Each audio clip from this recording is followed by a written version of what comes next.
Bon, dans la précédente vidéo, je vous ai présenté l'énigme d'Al-Adli qui consiste, je vous le rappelle, à, sur un échiquier de taille 3×3, inverser les deux cavaliers noirs et les deux cavaliers blancs qui se trouvent face à face.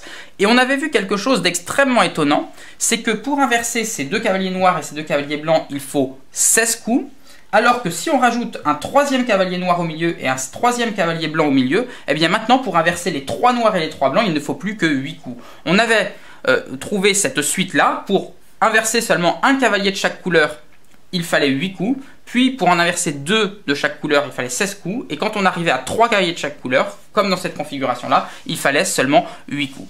Ça peut paraître extrêmement étonnant, extrêmement déroutant quand on le découvre pour la première fois. Et pourtant, il y a bien une explication derrière tout ça. Et cette explication, c'est ce qu'on va voir maintenant. Alors pour commencer, regardons un peu comment se déplacent les cavaliers sur ce plateau 3×3. Quels sont les déplacements qui sont possibles? Pour ça, ce que je vous propose, c'est d'enlever pour l'instant les cavaliers et de numéroter les cases pour mieux s'y retrouver. On a ici au total 9 cases qu'on va numéroter de 1 à 9. Donc ici, on a la case qu'on va noter 1, ici celle qu'on va noter 2, puis 3, 4, 5, 6, 7, 8 et 9. Pour pouvoir s'y repérer, parce qu'on va déplacer un petit peu ces cases dans la suite, on va garder un schéma sur lequel on va garder les numéros de cases. Donc 1, 2, 3, 4, 5, 6, 7, 8 et 9.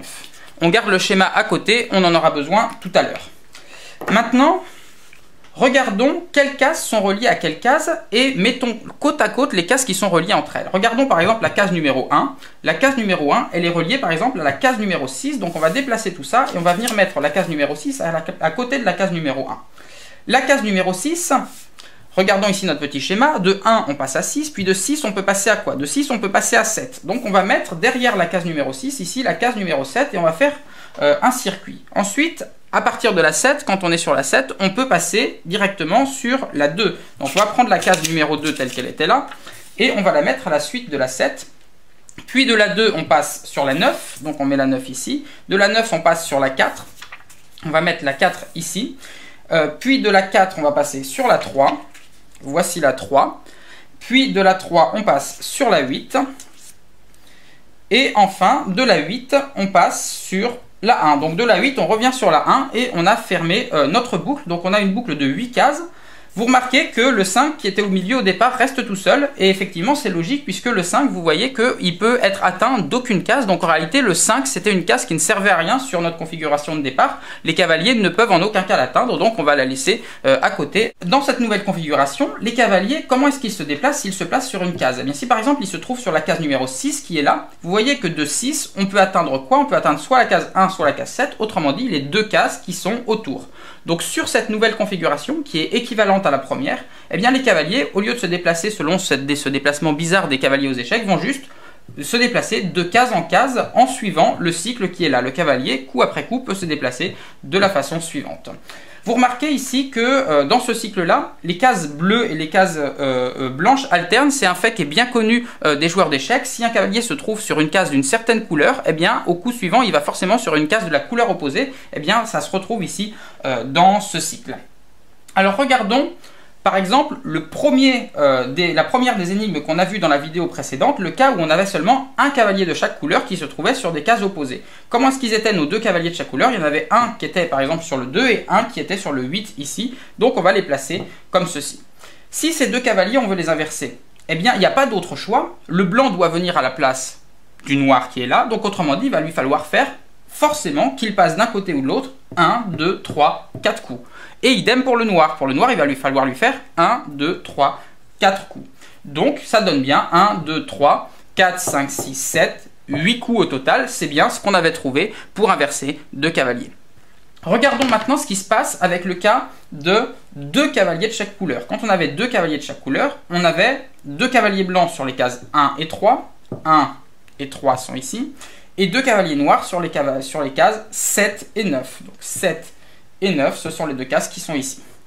Encore une fois, vous voyez que pour pouvoir inverser les cavaliers blancs et les cavaliers noirs, il faut que chaque cavalier vienne prendre la place du cavalier qui lui est opposé.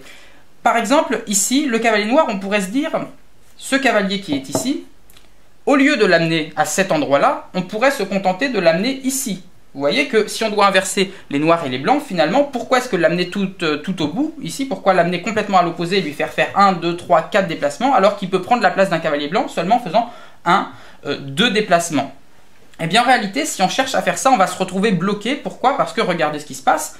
On va faire un déplacement, ensuite il va falloir débloquer celui-ci, il va falloir le déplacer pour débloquer la case, puis 2 déplacements. Seulement maintenant, eh bien, vous voyez que ici on avait un cavalier blanc au départ, et ici on a un cavalier noir qui doit donc prendre cette place-là. Et là, ici on a un déplacement, mais on ne peut pas faire le deuxième déplacement de ce cavalier noir parce que, eh bien, les 2 cavaliers blancs se retrouvent bloqués entre les 2 cavaliers noirs. Ici, les cavaliers blancs sont bloqués, ils ne peuvent pas se dégager, puisqu'il ne peut pas y avoir 2 pièces sur la même case, ils ne peuvent pas se dégager pour venir prendre les 2 emplacements où ils doivent se trouver. Donc quand on est dans cette configuration de départ ici, eh bien la seule façon de réussir à inverser les noirs et les blancs, c'est de tous les faire tourner d'un demi-tour dans le même sens. Il ne peut pas y avoir des cavaliers qui vont dans des sens opposés dans ce cycle, sinon ils se rencontrent, ils ne peuvent pas se croiser et on se retrouve bloqué. Donc la solution, c'est bien la solution en 16 coups qu'on a vu tout à l'heure. 1, 2, 3, 4, 5, 6, 7, 8, 9, 10, 11, 12, 13, 14, 15. Là, les cavaliers noirs sont bien à leur position. Et 16, les cavaliers blancs sont bien aux positions inversées. Il n'y a pas d'autre choix. C'est ça qui fait que, ici, pour 2 cavaliers, on trouve le double de 1 cavalier. C'est que, en réalité, la seule façon d'inverser les noirs et les blancs dans cette configuration, c'est bien d'amener chaque cavalier sur sa case opposée en 4 coups. Venons-en maintenant au cas où on avait 3 cavaliers de chaque couleur à inverser. C'est le cas qui paraissait le plus extraordinaire tout à l'heure, puisqu'on s'est rendu compte qu'il fallait moins de coups pour inverser 3 cavaliers que pour en inverser 2 seulement. Alors comment est-ce que ça c'est possible? Commençons par regarder ce que ça donne si on place nos 3 cavaliers sur ce cycle de cases disposées de la façon suivante. Tout à l'heure, nos 3 cavaliers, on avait d'abord 3 cavaliers blancs qui étaient disposés où? Qui étaient sur la ligne du haut, donc la ligne composée des cases 1, 2 et 3. Donc un cavalier blanc ici en 2, puis 1 en 3.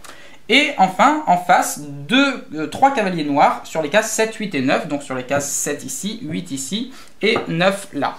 Donc voici comment sont disposés les cavaliers si nos cases de notre échiquier, on les met en cycle comme on a fait précédemment. Alors qu'est-ce qui se passe ici? Pourquoi est-ce que c'est plus simple? Eh bien vous voyez que contrairement aux 2 cas précédents, eh bien, on n'a plus cette fois les cavaliers noirs d'un côté et les cavaliers blancs de l'autre, mais on a une alternance de cavaliers blancs et de cavaliers noirs. Vous voyez, on a blanc, noir, blanc, noir, blanc, noir.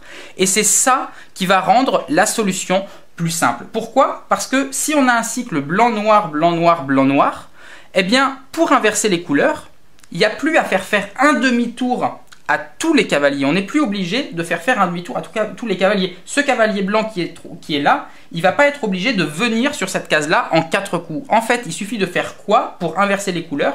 Eh bien, il suffit de tous les décaler d'une case. Autrement dit, ce blanc-là, il suffit de le faire venir là. Ce noir-là, on va le faire venir ici. Ce blanc, on va le faire venir ici. Ce noir ici, etc.